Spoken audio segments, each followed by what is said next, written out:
the sutra here is named the Sutra of Amitabha Buddha, Amitayus Buddha. This is very interesting. So Amitabha Buddha has two names, Amitabha and Amitayus. Amita means infinite, unlimited, immeasurable, and yes means light. So here Amitayus means infinite light. Amitayus Buddha, the Buddha of infinite light, immeasurable light. Amitabha, which is what this Buddha is more commonly referred to, is infinite life. And so this Buddha actually is infinite light and infinite life, as we will see in this sutra and as well as the other sutras of Amitabha. And the reason why this is so important is because this Buddha has transcended time and space. Infinite light represents the time, the space being transcended, being perfected, and infinite life is Amitabha. So when we practice reciting the Buddha's name, we can recite Amitayus, Amitayus, Amitayus, or Amitabha, Amitabha, Amitabha. I will be using them interchangingly, but I prefer to use Amitabha. And so it was delivered by Sakyamuni Buddha and translated into Chinese during the Yao Qing dynasty by Tripitaka master Kumarajiva. Thus I have heard, at one time, the Buddha was staying in the Jeta Grove monastery of Anathapindada's garden at Sravasti, together with a large assembly of 1,250 monks, who were all great arhats, well known to the people. Among them were great disciples, such as the elders Sariputra, Madha Maudgayayana, Mahakassapa, Madha Katyayana, Madha Kausilhala, Revata, Sudipandaka, Nanda, Ananda, Rahula, Gavampati, Hindola Bharavaja, Halodayin, Mahakapina, Bakula, Aniruddha. So these were all the arhats. It was also accompanied by the bodhisattvas, mahasattvas, which means great bodhisattvas, such as Dharma Prince Manjusri, Ajita Bodhisattva, Sweet Smelling Elephant Bodhisattva, the Constant Endeavor Bodhisattva, and by immeasurable devas including Sakra, Lord of the Gods, and many others. The Buddha then said to Sariputra, so now this is very interesting. So the first chapter, the first paragraph of every sutra sets the context and sets the level of the sutra. Depending on who is in the assembly and who he is expounding to, he will be expounding it in a different way, a different manner, dependent on the level of the assembly. So here we can see that it is mainly expounded to the arhats, because all the arhats were named, and a few bodhisattva mahasattvas, which just means great bodhisattvas. So this is the level of the arhats, which means that this is not a very, very hard to understand sutra. If it was hard to understand, he would be emphasizing more the great bodhisattvas within the assembly. And so now he's speaking this. As you can see, there is no one instigating the sutra. As you will see in the, I will just read paragraph 2. He says, without being instigated by any disciple, by any bodhisattva, by anyone within the assembly, he just starts speaking, which is very rare. And who he speaks to is also very important. He's speaking directly to the elder Sariputra. So Sakyamuni Buddha has 20 great disciples, and Sariputra was one of the great disciples. He was known for his wisdom. And why it's important to distinguish the fact that Sariputra was the disciple of the highest level of wisdom is because if Sakyamuni Buddha right now is able to convince Sariputra of Amitabha Buddha and the Western Pure Land of Ultimate Bliss, everyone else will naturally have more faith in the sutra and in these words, because if Sariputra can accept it and he is the one with the greatest wisdom, then everyone else will find it easier to understand. It gives the sutra and the words much more credibility if Sariputra, the disciple of great wisdom, is able to accept these words. So he says, the Buddha says, if you travel westward from here, passing 100,000 kotis of Buddha lands, you will come to the land called Utmost Bliss, where there is a Buddha named Amitayus. He is living there now, teaching the Dharma. Sariputra, why is that land called Utmost Bliss? So here in chapter 3 onwards, for a few chapters, a few paragraphs, Amitabha Sakyamuni Buddha starts to explain and describe the beauty and the merits and blessings of the Western Pure Land of ultimate bliss, and why we should all strive to be reborn there. What is it that makes this Pure Land so captivating, and why we should all wish to be reborn there? Now he explains. Sariputra, why is that land called utmost bliss? The beings in that land suffer no pain, but only enjoy pleasures of various kinds. For this reason, the land is called utmost bliss. There is no suffering and only the joys and pleasures. Again, Sariputra, in the land of utmost bliss, there are 7 rows of balustrades, 7 rows of decorative nets, and 7 rows of trees. So very nice and tidy. It's all in rows. They are all made of the 7 kinds, the 4 kinds of jewels, and extend over the whole land, encompassing everything. Immediately we can see that the whole land, infinitely long and wide, is painted exactly like this. 7 rows of balustrades, 7 rows of decorative nets, 7 rows of trees, all made by the 4 kinds of jewels. For this reason, that land is called ultimate bliss. Again, Sariputra, in the land of utmost bliss, there are 7 jeweled ponds filled with water possessing the 8 excellent qualities. The beds of the ponds are covered solely with gold sand. From the 4 sides of each bed rise the stairs of gold, silver, beryl, and crystal. So this is very important. The jeweled ponds are filled with the water that possesses 8 excellent qualities. These 8 excellent qualities will be described in another sutra of Amitabha. But basically, these water possess healing factors, possess qualities that make us feel very good, increase our wisdom, increase our joy, decrease our pain and suffering. Basically, these are the water of the highest merit and blessings that we can drink at any time, because it is just everywhere in the Western Pure Land, and it brings us great satisfaction. Above these stand pavilions adorned with gold, silver, beryl, crystal, sapphire, rosy pearls, and cornelian. In the ponds are lotuses as large as chariot wheels, the blue ones radiating blue light, the yellow a yellow light, the red a red light, and the white a white light. They are marvelous and beautiful, fragrant and pure.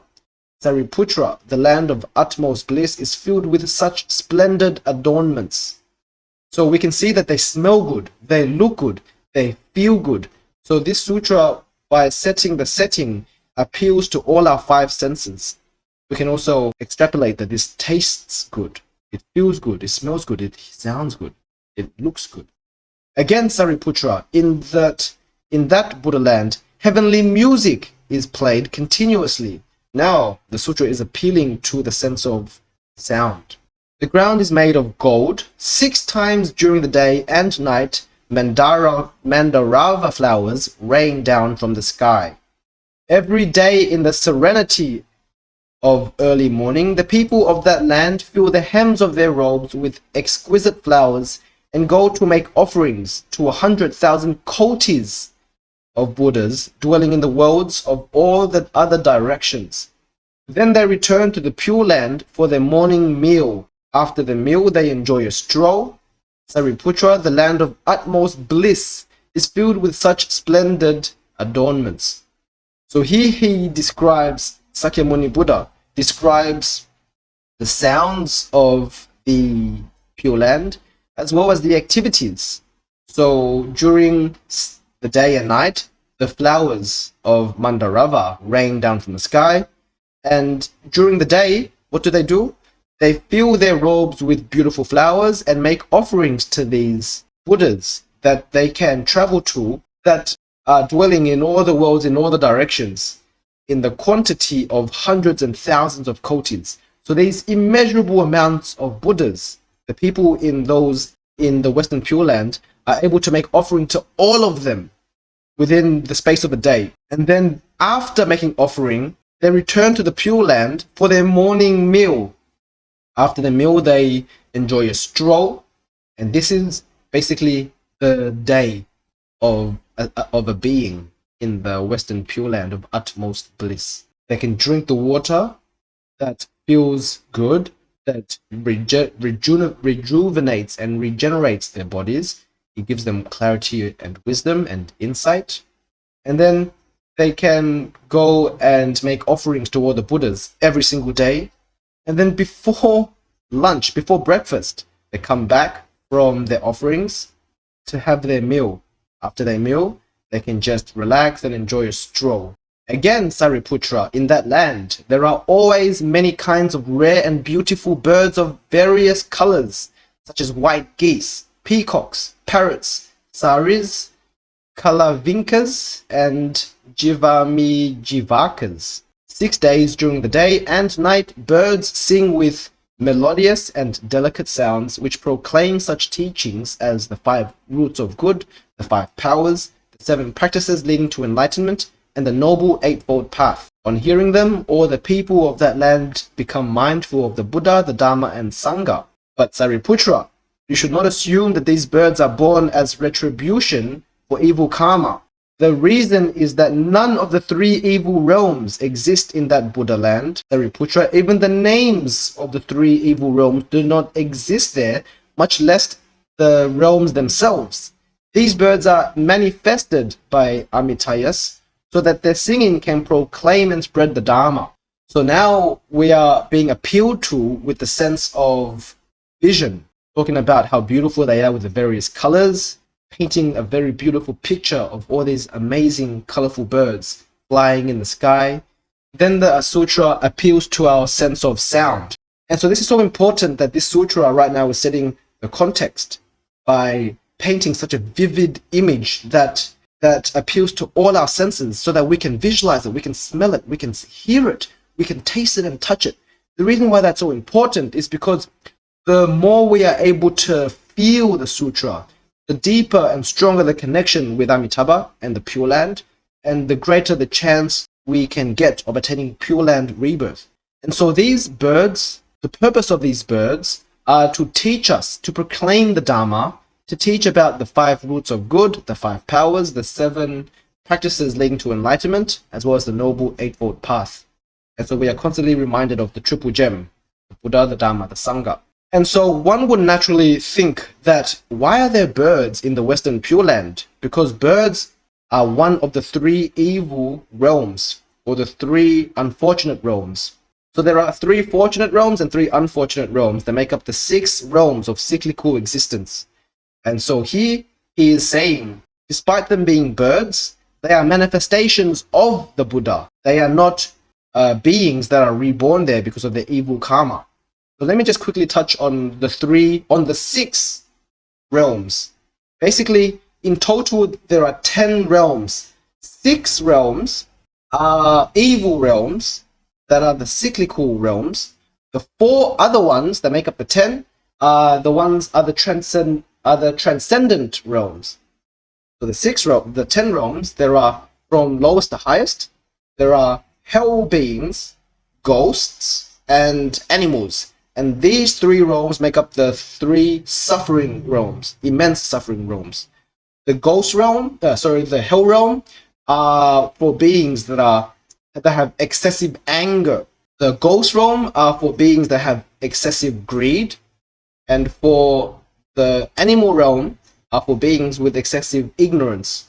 And so you can see that the 3 evil realms represent the 3 poisons of the mind: greed, anger, and ignorance. If a being has an excessive amount of these 3 qualities, as well as negative karma, then they will be reborn in the 3 evil realms. But in the Western Pure Land of ultimate bliss, there's no such thing as the 3 evil realms. These names of the realms don't even exist, much less the realms themselves. Beyond those 3 realms, which are the 3 realms that we have to try to avoid, there's the human realm, Asura realm, as well as the heavenly beings realm. That's right. Even heavenly beings that are reborn in the heavens, that enjoy all the joys and pleasures, they haven't still yet escaped. They are still susceptible to the cyclic birth and death, because even though they are in heaven, they still have a lifetime. They still have a life. They still haven't transcended time and space. By still being within the confines of time, they still are susceptible to birth and death, which is why Amitabha means infinite life. Amitayus means infinite space. Continuing on, okay, so to continue on, the four realms, the four transcendental realms, according to the Buddhist teachings, there is the Arhat, which is self-enlightenment. There is Pratyeka Buddha, which is also self-enlightenment, but the Pratyeka Buddha is enlightened by himself, by understanding and penetrating the reality of cause and effect, that realize the highest state. The Arhat relies on the teachings of the Buddha, so they rely on sounds to enlighten to reality of non-self. Bodhisattvas make up the ninth realm, which is enlightening beings that are on the path towards Buddhahood but haven't reached Buddhahood yet. The difference being they are still on the path of leading all beings with them to perfect enlightenment. So this is the difference between these two Arhats and Pratyeka Buddhas and the Bodhisattvas and the Buddhas, that these two only serve themselves in self-enlightenment, whereas the latter two, the highest two realms, they are leading all beings with them to perfect enlightenment. The Buddhas are the ones who have already accomplished their ultimate vows of leading all beings with them to perfect enlightenment, whereas the Bodhisattvas haven't led all beings yet. So now you may ask, what are you talking about? There are clearly still many sentient beings. How can you say that the Buddha have attained Buddhahood if there are still beings not attained Buddhahood yet? Within the mind of the Buddha, he has led all of his beings within his own mind to Buddhahood, whereas the Bodhisattvas still have beings within their own mind that haven't attained Buddhahood yet. So we can use this idea to evaluate within our own mind, within our own reality, how many beings are in what realms, because these are reflective of our own mind. The Buddha has guided all the beings within his own mind to perfect enlightenment, and that is why he is the Buddha.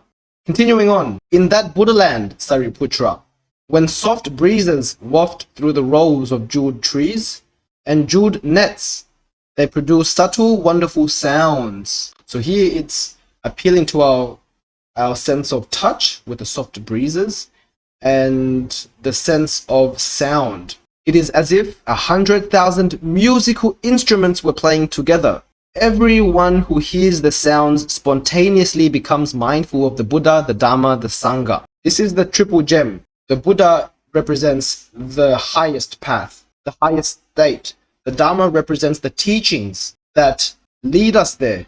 And the Sangha represents the community of practitioners who are abiding in the Dhamma in hope to attain the state of Buddhahood. And so this represents the three refuges. If a person wants to take refuge in Buddhism, want to become a Buddha, a Buddhist practitioner, a Buddhist, they take refuge in the Buddha, the Dhamma, the Sangha. They take refuge in the highest state of being, Buddhahood, in the highest teachings, being the Buddha Dhamma, and they take refuge within the Buddhist community to learn from the teachers and practice with the other practitioners. So that Buddha land is filled with such splendid adornments. For what reason, Sariputra, do you think that Buddha is called Amitabha? So now he's explaining why it's called Amitabha as well as Amitayus. Sariputra, the Buddha's light shines boundlessly and without hindrance over all the worlds of the 10 directions. It is for this reason that he is called Amitabha. So Amitabha means infinite light. Again, Sariputra, the lives of the Buddha and the people of his land last for immeasurable, unlimited, and incalculable kalpas. It is for this reason that the Buddha is called Amitayus, which means infinite life. Sariputra, 10 kalpas have passed since Amitayus attained enlightenment. It's been 10 kalpas. One kalpa represents basically one life of the universe. When the universe, through the Big Bang, starts to expand, and then it starts to contract back to stillness. The lifespan of the universe is said to be many, many, many billion years. And so Amitabha Buddha has attained enlightenment for 10 kalpas now. 10 cycles, universal cycles. Moreover, Sariputra, he has an immeasurable and unlimited number of Sravaka disciples, all of them arhats, whose number cannot be reckoned by any means.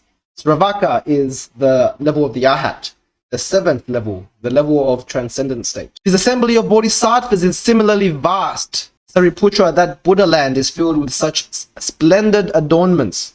So here, this Buddha land is filled with arhats as well as bodhisattvas. You can imagine that the arhats are there just to enjoy their own life being there, whereas the bodhisattvas are there for learning purposes, for purposes of learning and developing themselves, as well as for purposes of spreading the Dharma to help lead beings to the Pure Land, as well as to Buddhahood. Again, Sariputra, all sentient beings born in the land of utmost bliss dwell in the stage of non-retrogression. Many of them are in the stage of becoming Buddha after one more life. The number is so great that it is beyond reckoning.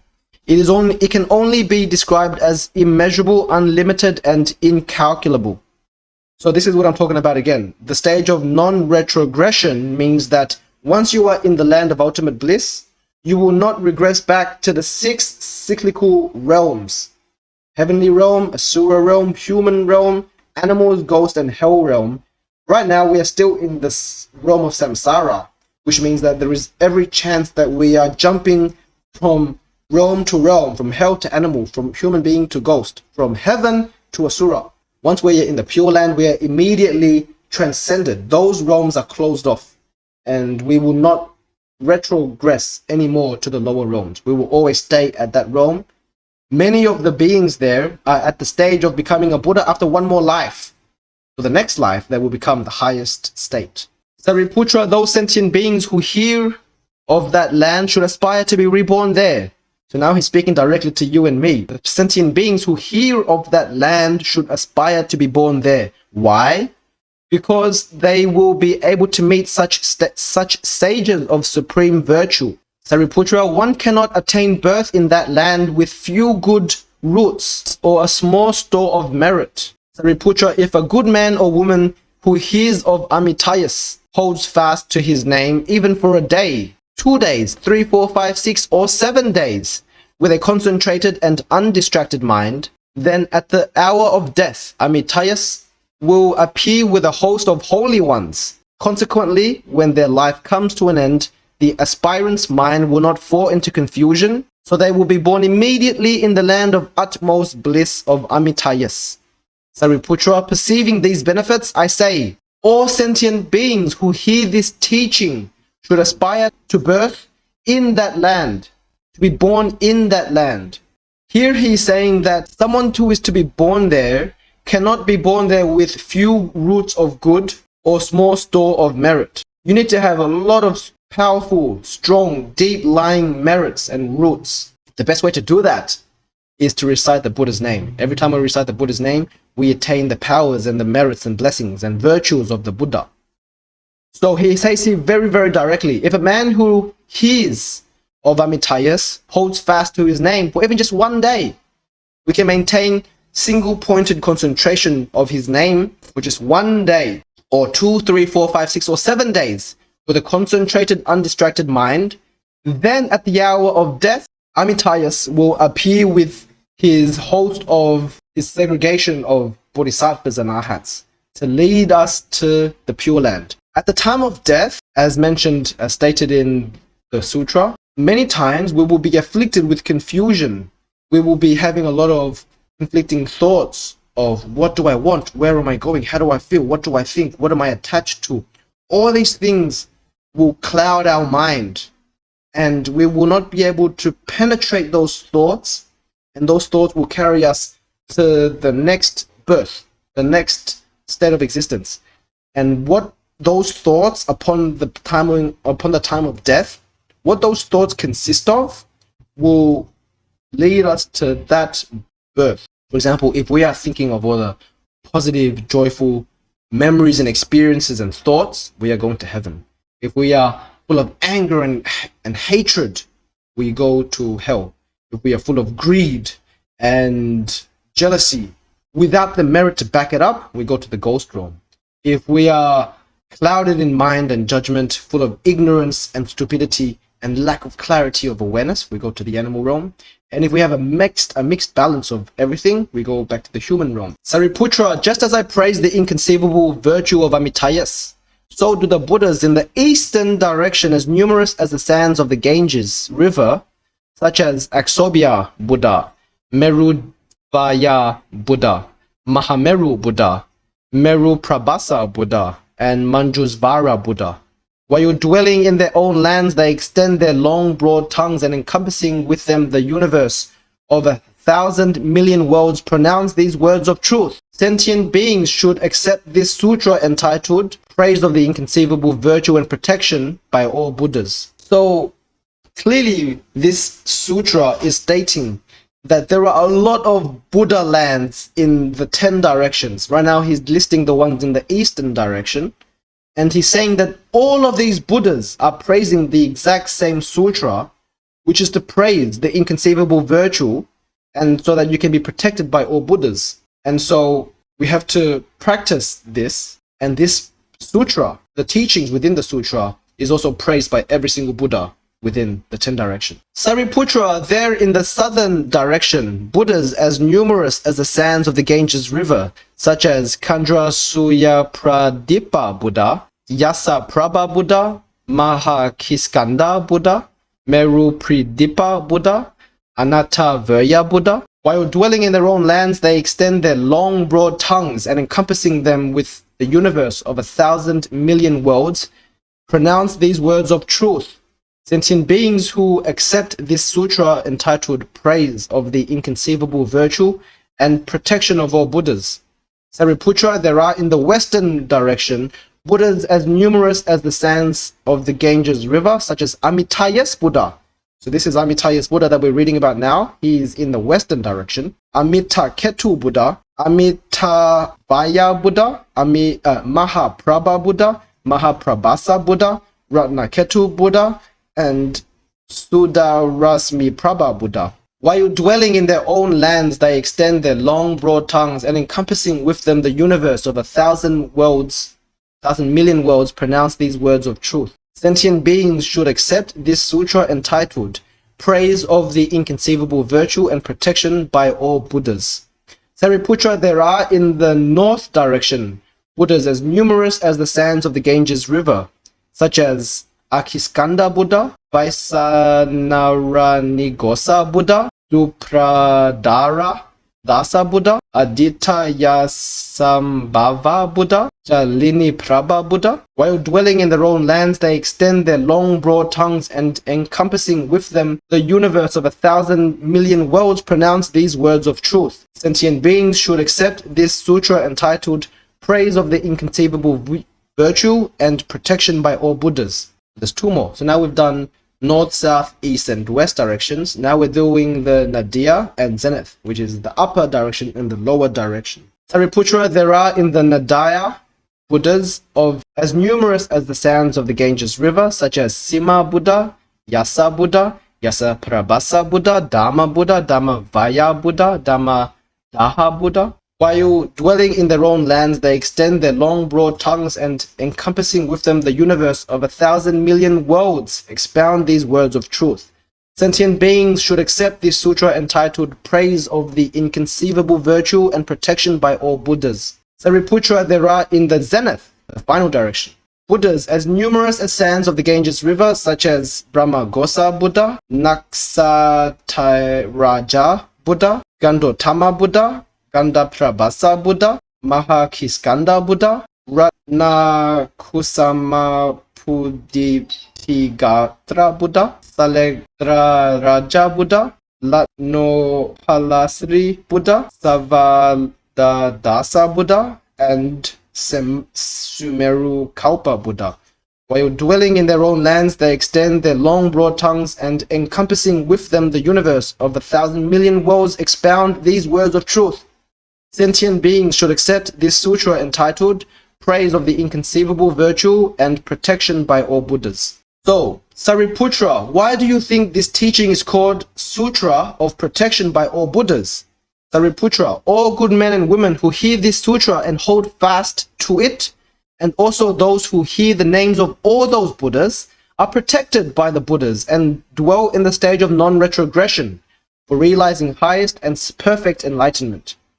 So now he's giving us the gift, giving us the surprise.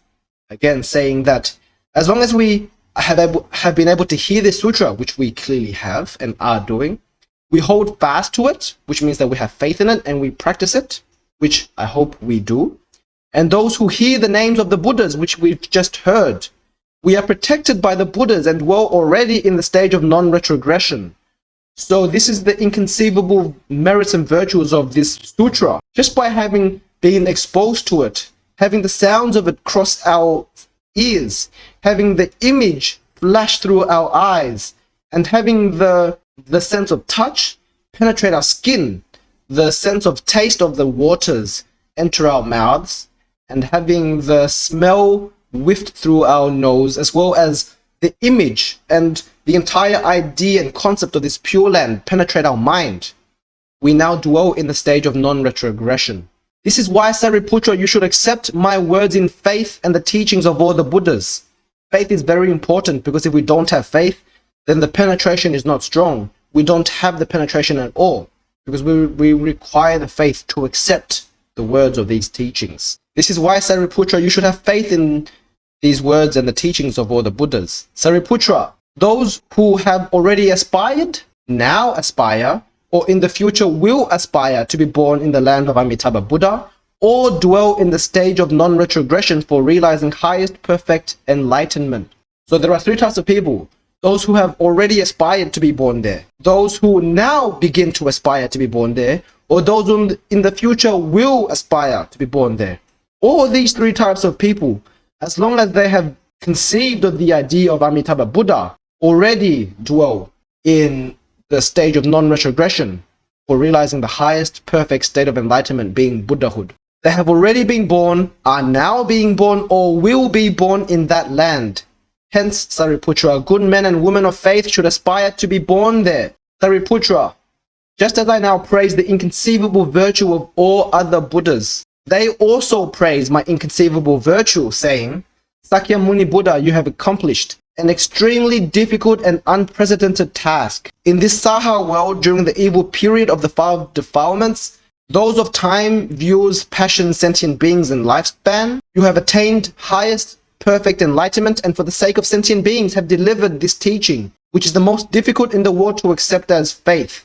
This sutra is very, very difficult to accept as faith, because what it is painting, the ideas that it is trying to communicate, is you would require a lot of faith in the Buddha and have already been exposed to the Dharma and the Pure Land, and even the potential of this to, first of all, have it being exposed to you, but also have the chance to listen to it, but also, most importantly, to accept it with faith that this is not only a possibility, but this is a sure thing. There is a Pure Land in the western direction called utmost bliss, where Amitabha is there praising and expounding the Dharma, teaching the Dharma. There is a land there without a shadow of a doubt, and without a shadow of a doubt, we have impeccable faith that we will be reborn there. This requires a lot of faith and belief. Now he's saying that just as I, Sakyamuni Buddha, praise the inconceivable virtues of all the Buddhas, they also praise me. Why do they praise me? Because I've done what is very, very difficult to accomplish. I have the Sakyamuni Buddha has entered the road of the five defilements. These are the five hindrances to perfect enlightenment. These are what keeps us bound in the cyclical realm of the human realm. We attach to the notion of time, right? We clearly have it become involved with time, past, present, future. By attaching to the notion of time, we're not able to transcend birth and death. We are attached to views, the view of self, the view of other, the view of success, the view and all the ideas and notions that we have given rise to in the mind, that we attach to, that we are constantly being bound by. This is the second defilement. Passions is just desire.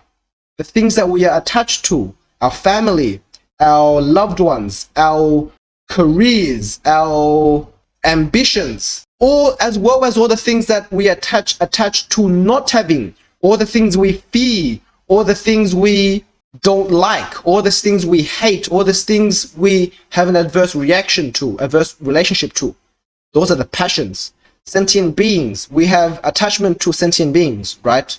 We see everywhere around us the notion of beings. There's this clear separation of me and you and him and her. Everyone is a separate entity. This is also another notion that we have attached to, that is binding us to the human realm. And finally, the fifth one is lifespan, which is very linked to time.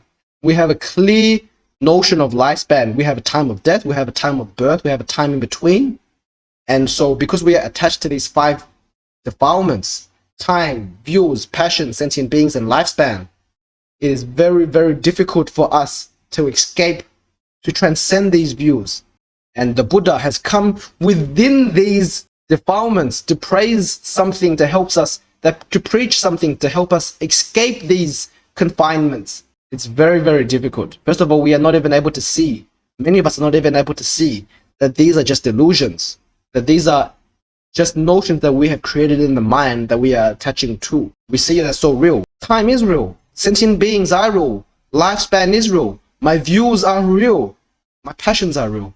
So this is the purpose of the Buddha Dharma, is to help us transcend these limitations of our mind, to help us transcend our attachment to our views, to our time, to our passions, to our lifespan, and to sentient beings.